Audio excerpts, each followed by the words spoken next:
Hello students, welcome to today's lecture.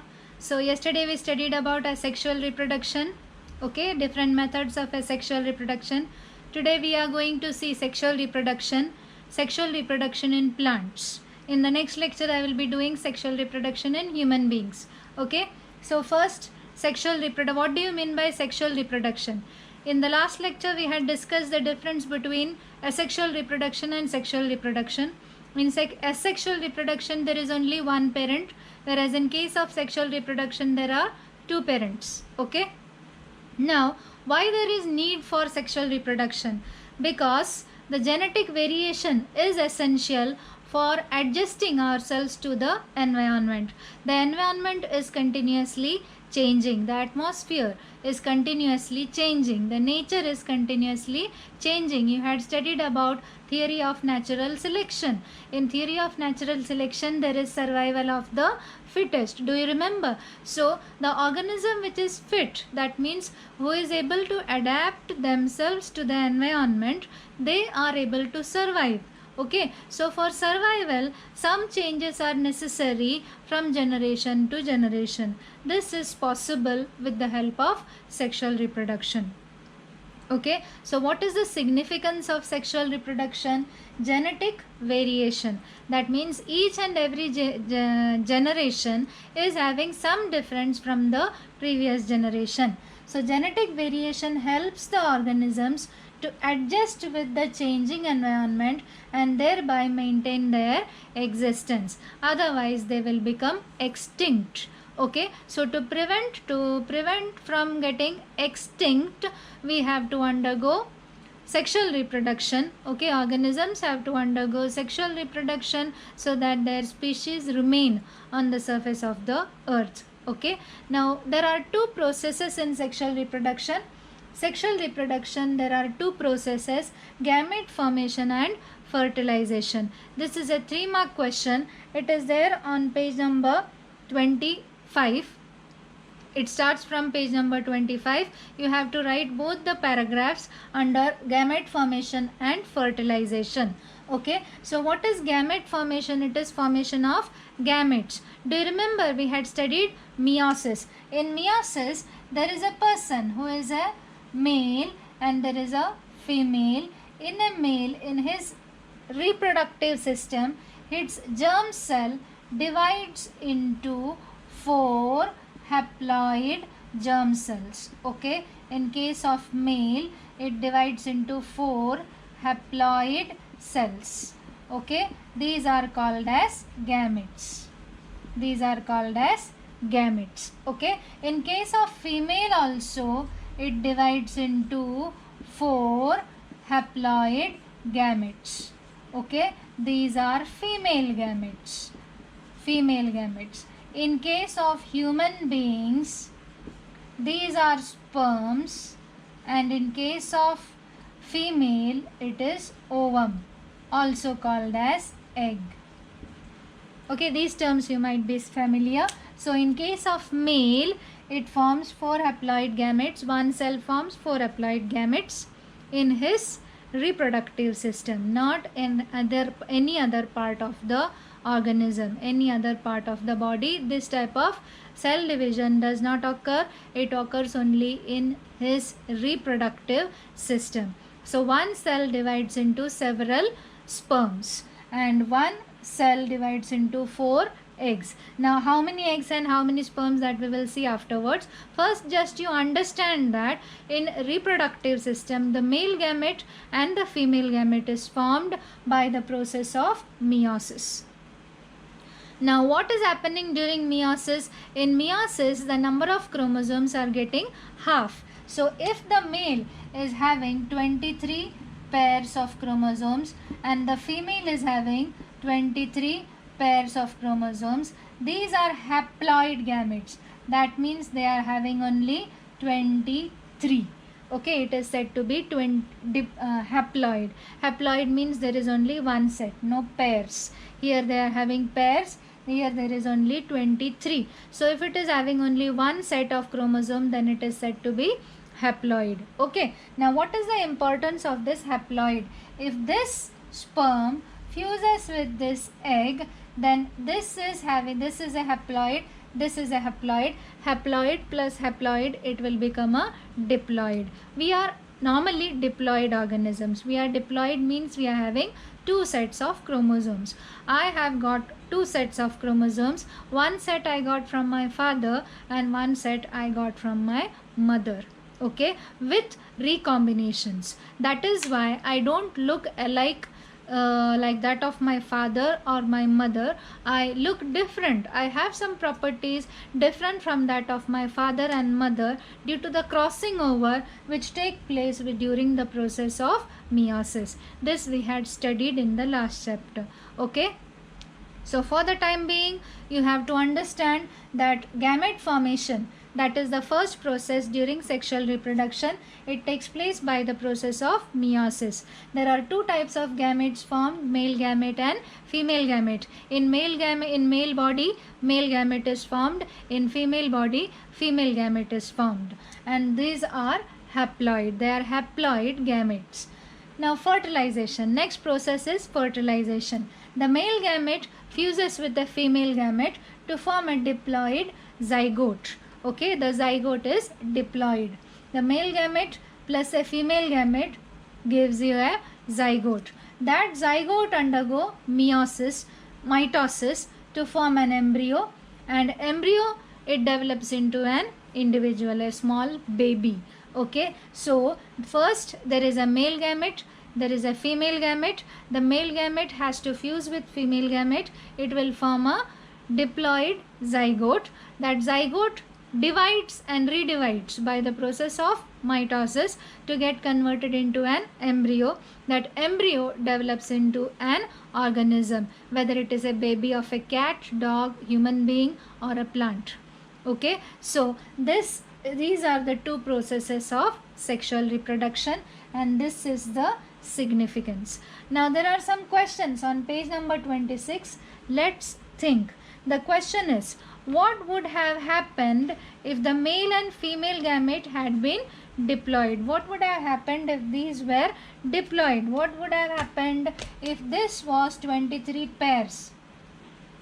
If this was 23 pairs and this was also 23 pairs, then this 23 pair plus 23 pair would make 46 pairs, which won't be a human being. Understood? So this is not possible. It has to be 23. It has to be 23. 23 plus 23 will give you 23 pairs. That is 46. Okay. So what would have happened if it were diploid?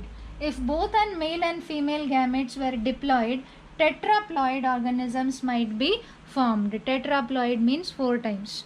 Okay, so 2n means diploid, n means haploid, 2n means diploid, 4n means tetraploid, and it won't be that organism itself. So it is not possible. Now the next question is, what would have been happened if any of the cells in nature had not been divided by meiosis? Okay, now what will happen if meiosis does not occur?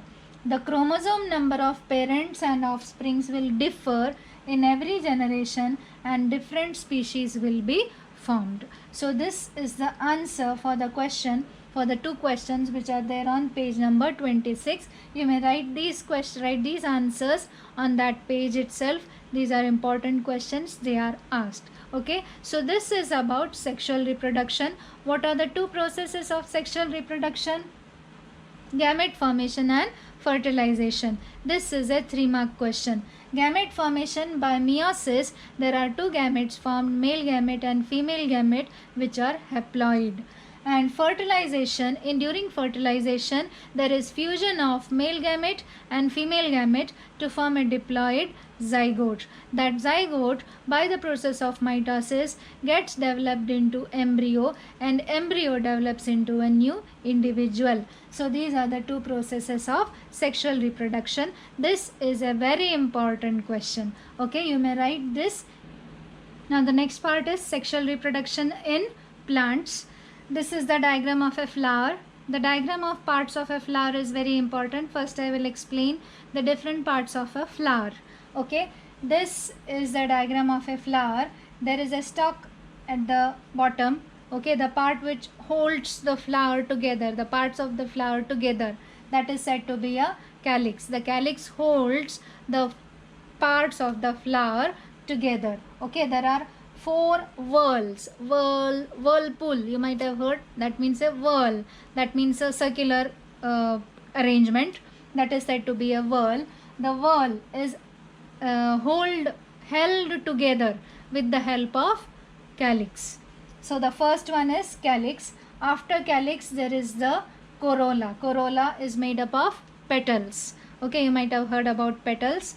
This calyx is green colored. Corolla is having different colors. Now this is the male part of the flower, that is, it is made up of anther and filament. You may see it is like this.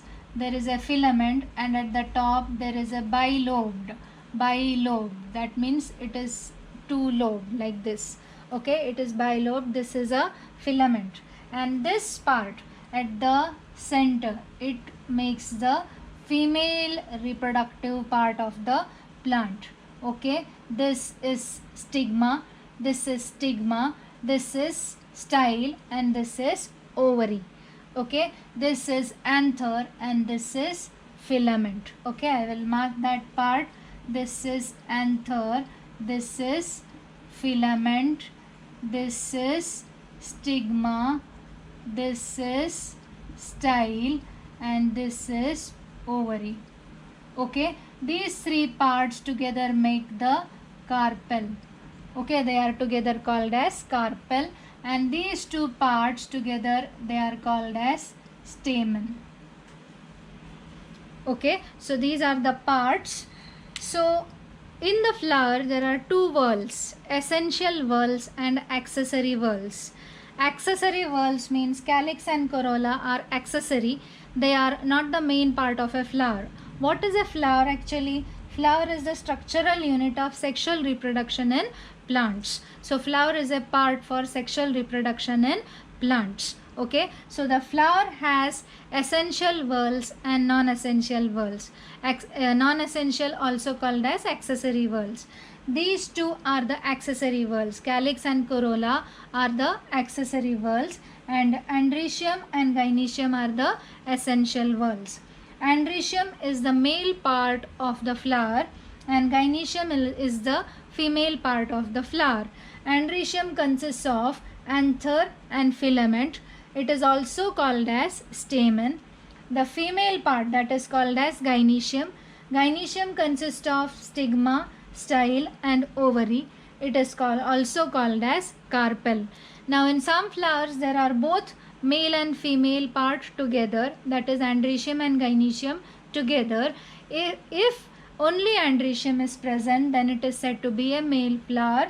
If only gynoecium is present, then it is said to be a female flower. Okay, I repeat, there are two whorls, accessory whorls and essential whorls. Calyx and corolla are the accessory whorls. Androecium and gynoecium are the essential whorls. Okay, androecium consists of anther and filament. It is also called as stamen. Gynoecium consists of stigma, style, and ovary. It is also called as carpel. So this is the diagram of a flower. You have to draw the diagram of flower in your notebook. Okay, draw. So we studied about parts of a flower. Now here I have drawn a chart to show the parts of a flower. The flower has accessory whorls and essential whorls. Accessory whorls, they protect the inner whorls, that is these whorls, essential whorls, and essential whorls, they perform reproduction. I repeat, flower consists of two whorls, accessory whorls and essential whorls. Accessory whorls, they protect the inner whorls, and essential whorls, they perform reproduction. Accessory whorls are of two types, calyx and corolla. Calyx and corolla. Calyx is green colored. Their parts are called as sepals, the part which holds the flower. Calyx consists of sepals, they are green colored. And the second one is corolla, which is having petals which are of different colors. What is the purpose of this? It is green colored, so it can carry out photosynthesis and it holds the inner parts together. And what about petals? It is of different colors. What is the purpose for Valentine Day? Okay, it is not for Valentine Day, it is for attraction of insects actually. Okay, for pollination. It is for fragrance and for attraction of insects, for butterflies. So corolla, it is consists of petals, it is of different colors. And the essential whorl consists of androecium and gynoecium. Androecium is also called as stamen, it is the male reproductive part of the flower. Gynoecium, also called as carpel, it is the female reproductive part of the flower. Androecium, it consists of filament and anther. Okay, it consists of filament and anther. I had shown the diagram how it looks. Filament and anther. Inside the anther, what is produced? Pollen grains are produced, which are haploid male gametes. Okay, these are haploid male gametes which are produced inside the anther. The anther bursts and the pollen grain comes out. Gynoecium, also called as carpel, which is the female reproductive part of the flower. It consists of stigma, style and ovary. Stigma, style and ovary. Inside the ovary there are many small ovules. Okay, inside the ovary there are many small ovules. That means the diagram was like this. If there is an ovary like this, I had shown small ovules. Okay, these ovules produce egg. Inside the egg, which is the female haploid gametes. So which is the male haploid gamete? That is the pollen grain. The female haploid gamete is the egg, which is produced in ovules. Ovules are present inside the ovary. And this male gamete and female gamete fuses to form the zygote.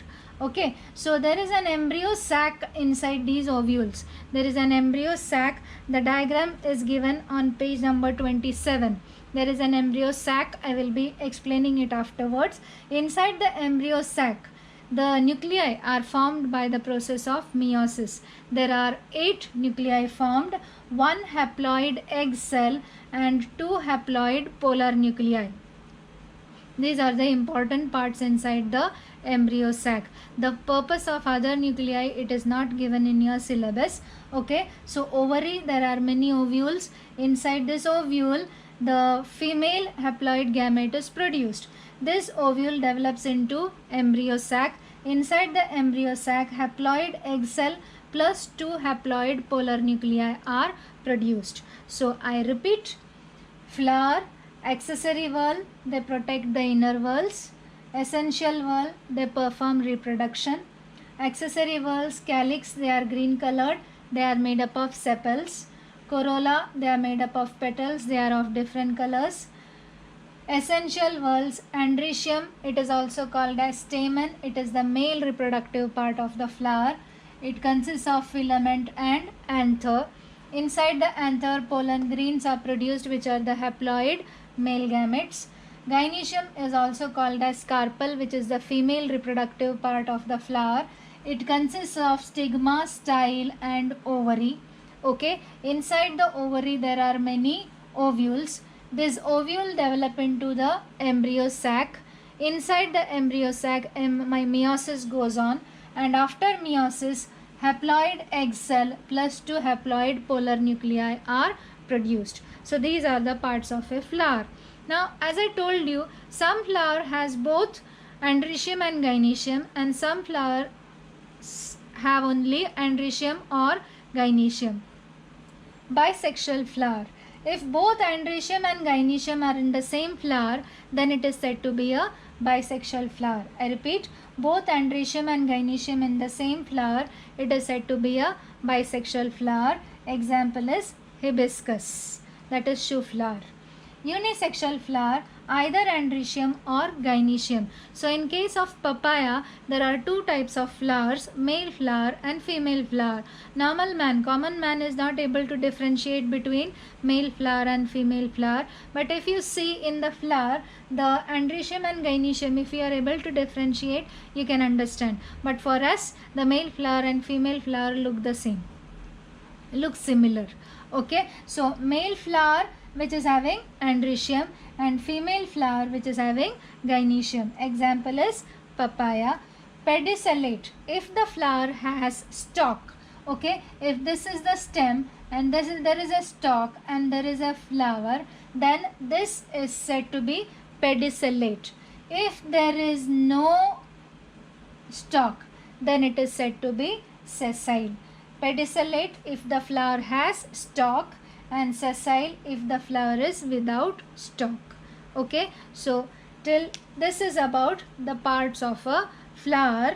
Okay, so if you are having a question on parts of a flower, how much you have to write? You have to write this first paragraph, okay, this paragraph, and here androecium, from androecium till nuclei. Okay, till nuclei you have to write the second paragraph and the third paragraph. This paragraph, the second paragraph, that is androecium is a male whorl and members of gynoecium are called carpels, that paragraph you have to write if the question is explain the parts of a flower. Okay, so you may write this in your notebook. Next is pollination. You might have heard about the word pollination. What is pollination? Pollination is the transfer of anther from androecium to gynoecium. That means transfer of pollen grains from anther to stigma. Anther is the part of androecium and stigma is the part of gynoecium. Okay, the stigma has got a sticky substance. Stigma has got a sticky substance to stick the pollen grains. Pollen grains are haploid male gametes, and the female gametes are present inside the ovary in the embryo sac. Okay, that is of gynoecium. So what is pollination? Transfer of pollen grains from anther to stigma, that is called as pollination. It occurs with the help of water, wind, insects, etc. Different types of insects, butterflies, etc. So water and wind, they form the abiotic agents. Abiotic agents means which are non-living, and insects form the biotic agents. Biotic agents means which are living. Okay, so these are the agents which bring about pollination. And what is pollination? Pollination is transfer of pollen grains from anther to stigma. There are two types of pollination, self-pollination and cross-pollination. In self-pollination, when pollination involves only one flower or two flowers born on the same plant. Okay, here I have shown two plants. So in this case, if the pollination is the androecium from this and this itself. Okay, this is a bisexual flower. Bisexual means the androecium and gynoecium are in the same flower. This has both stigma, it has anther also. So the pollen grain from the flower to the same flower, to the stigma of the same flower, then it is said to be self-pollination. If the pollen of this flower falls on another flower, then it is also self-pollination. So what is self-pollination? When pollination involves only one flower or two flowers born on the same plant, then it is said to be self-pollination. What is cross-pollination? If the pollen from one flower is falling on another flower of different plant but of the same species, then it is said to be cross-pollination. Now the condition is this should be of the same species. If the pollen of shoe flower falls on papaya plant, nothing happens. Okay, so it has to be in between the same species. So there are two types of pollination, self-pollination, cross-pollination. If the pollen grain from the anther of the same flower to the stigma of the same flower, then it is said to be self-pollination. If the anther of this flower to another flower of the same plant then also it is self-pollination. If the pollen grain of one flower to another flower of different plant of the same species, then it is said to be cross-pollination. If you write different here, then you will get it is completely wrong. Okay, so this is a 3-mark question. Question is, what is pollination? What are the types of pollination? What are the factors which bring about pollination? Okay, you may write. Now the next is sexual reproduction in plants, which is also called as double fertilization in plants. The question could be double fertilization in plants. I have drawn a gynoecium here. Gynoecium consists of stigma, style and ovary. Inside the ovary there are many ovules. That ovules undergo meiosis to form an embryo sac. This is an embryo sac. You may see this is an embryo sac. This ovule develops into a structure like this. Inside the embryo sac they have undergone by meiosis several nuclei. There is one egg cell. The middle one is the egg cell. The middle one is the egg cell. And there are two nuclei, sorry. The middle nuclei is the egg and the other two are called synergids. In the center there are two polar nuclei and here there are antipodals. Okay, each of them are having some or the other function, but in our syllabus there are no functions of these antipodals or others. Now we are having only the embryo sac, the structure of embryo sac, and there are 8 nuclei inside.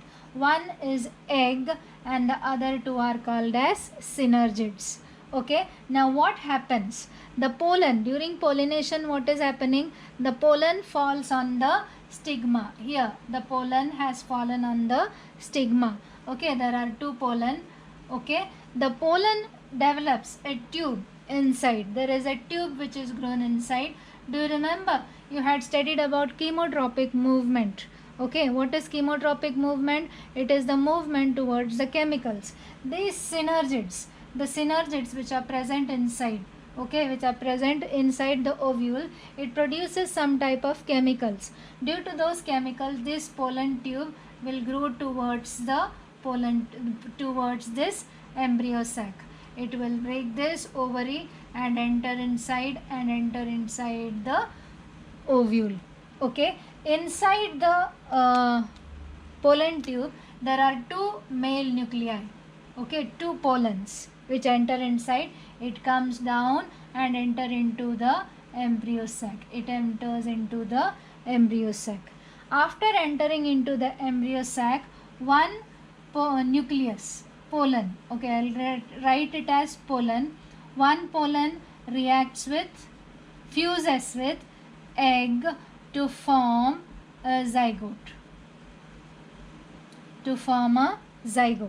And the other pollen, the nuclei, other pollen nuclei, these are the nuclei, reacts with polar nuclei to form endosperm. Okay, endosperm is present inside this embryo sac. Okay, it remains inside that embryo sac. If you have seen, nowadays you eat mangoes, inside the complete mango, if you move the inside part of that mango, you may hear something, sometimes it rings, isn't it? Because there is endosperm inside and there is a zygote inside that inner part of that mango. Okay, so that inner part is formed by this part of the plant. Okay, that means the ovule. The ovule develops into the seed and the ovary develops into the fruit, the part which we eat, that is ovary, that develops into a fruit. So if you may just imagine mango. So mango, the fruit outside we eat, that is the ovary which develops from this part of the flower. The other parts, all the petals and all the calyx, it falls off. okay, and the inside part which we don't eat, which we throw away, inside that there is the zygote, and inside that there is the endosperm. Now what is the purpose of that endosperm? Endosperm provides food to the zygote. It has to remain alive for a longer period of time. Okay, so you may just imagine this is formed on the tree.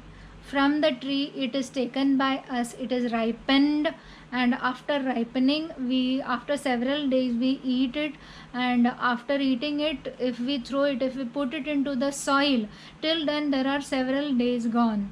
So by those days the zygote has to remain alive inside that part, that is the seed of the fruit. Understood? Inside the seed part, inside the seed, there is the zygote and the endosperm is the food part of the zygote. So what happens in double fertilization? The pollen grain falls on the stigma. From the stigma, a pollen tube grows towards the ovary. Okay, it grows towards the ovary. Inside the pollen tube there are two nuclei, male nuclei.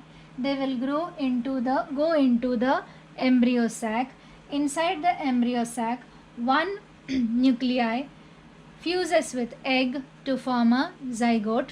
Other nuclei fuses with polar nuclei to form an endosperm. Okay, one fuses with egg and the other fuses with endosperm. Now what is the function of synergids? It is not given in our textbook. I have written here. In synergids, they produce some chemical signals for the pollen tube to grow towards it. Okay, so synergids produce chemical signals to the pollen tube. And what is antipodals? Antipodals later degenerate. The function of it is not given. They later degenerate. So inside the embryo sac, what happens? Pollen nuclei plus egg, it forms a zygote. Pollen nuclei plus polar nuclei, it forms an endosperm. And that endosperm and the zygote, okay, so it develops into a seed. Okay, so have you understood? The ovary develops, I have written here, ovary develops into fruit and ovule develops into seed. What happens to the ovule? The ovule develops into the seed. Inside the seed, what is there? Zygote is there plus endosperm is there. Okay, so the part, that is the seed part, if you plant it in the soil, it will develop. Okay, the seed, if this is the seed, it will develop a shoot part, it will develop a root part. This is called as radicle, this is called as plumule. You might have heard or you might have learnt this in lower classes. This is the seed. That seed develops a shoot, develops a root and develops into a new plant.